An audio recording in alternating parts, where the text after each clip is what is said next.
Praise the Lord and welcome to this service. Brethren, as we come to worship the Lord in the splendor of His holiness this morning, it's a joy for us to be here and to sit at the feet of our Master Jesus Christ and to receive from Him the message for today. They shall call His name Emmanuel, being interpreted is God with us. The Gospel according to Matthew chapter 1, verse 23. Brethren, behold the love that God bestowed on us, and this is the very reason why He came on earth in humility, rose in body, lived on earth in holiness. They saw His glory. He is the only Son of the Father, full of grace and truth. We are greatly encouraged to know that He who was born unto us, full of grace and truth, is the Emmanuel, God with us, in a world full of atrocities, hatred, anger, poverty, wretchedness, and increased theft.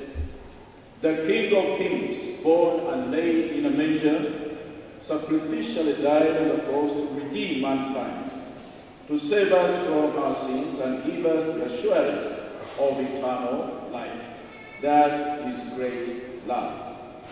As we celebrate, at times we are taken up by the festive celebrations and we end up losing the essence. Instead of welcoming the born King, we focus on ourselves. And yet, now and again, we are being reminded that He came into the world to seek and save sinners. Brethren, you know that as we celebrate, in many parts of the country, people are being in church, and at times you wonder what the intentions of the perpetrators. Because even when the ransom is given, they go ahead to kill God's people. They even have the audacity to come again and kill more. Domestic violence is on the increase, but we thank God for individuals and church organizations that have stood out to fight the increased violence, which include Mothers Union, Friends of Canon Gideon Foundation, Fathers Union, CWF and CMF, who have taken the lead in the fight against HIV/AIDS and domestic violence in the recent past.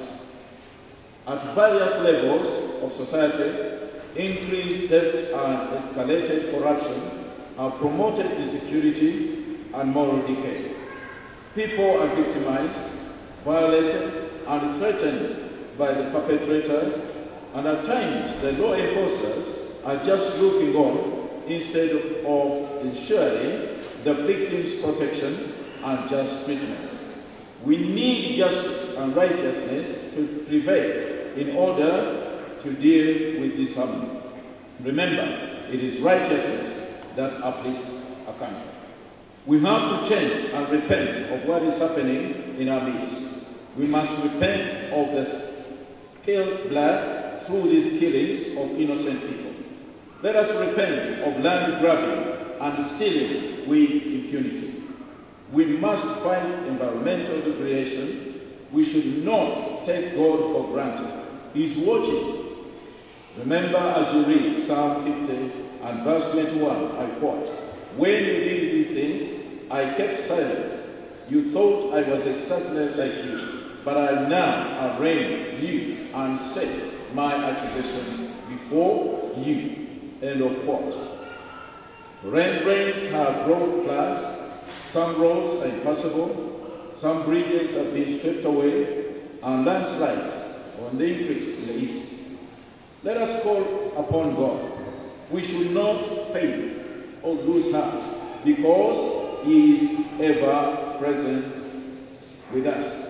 When He remembers you, even those around you will confirm it.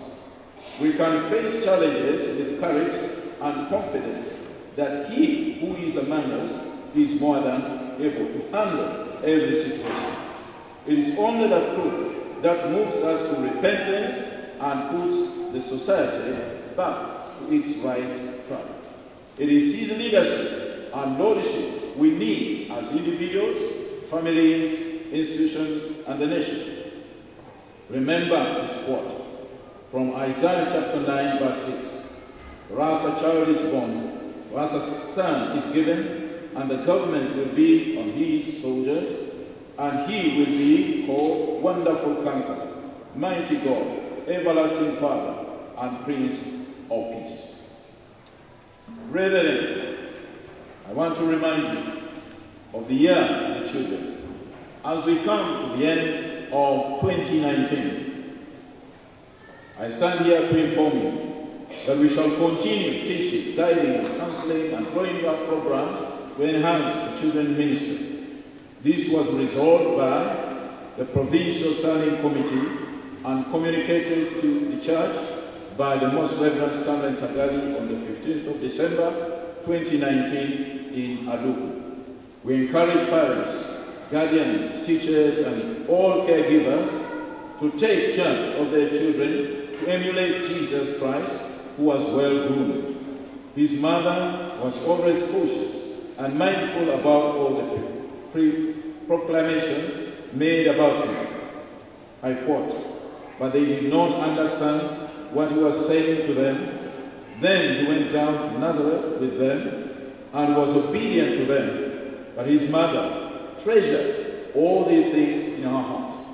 And Jesus grew in wisdom and stature and in favor with God and man." The Gospel according to Luke chapter 2, verse 50 to 52. Remember, children are the inheritance of the Lord. Like arrows in the hand of a warrior, so are the children born in one's youth. Psalm 127, verse 4. Consecration and enthronement of the bishop and the archbishop. We urge you to pray and contribute generously towards the preparations of the consecration and the enthronement of one of our own, Reverend Dr. James Okomeko, the Bishop-elect of Ntiana Diocese, slated for 2nd February 2020, and also the enthronement of Right Reverend Dr. Samuel Stephen Kazimba Mugaru, the Archbishop-elect, 1st March 2020, here at Namrembe Cathedral.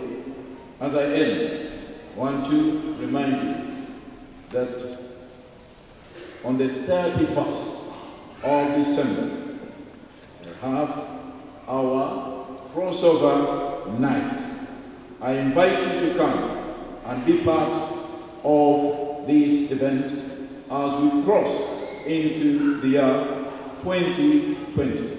I trust that the Lord has prepared men and women to address the issues as we are being prepared to enter the year 2020. So I invite you to come and be part of that event. Lastly, the theme for next year is from 1 Corinthians chapter 10, verse 1 Corinthians chapter 1, verse 10. I appeal to you, brothers, in the name of our Lord Jesus Christ, that all of you agree together, so that there may be no divisions among you, and that you may be united in mind and conviction. And of course, I wish you a blessed Christmas.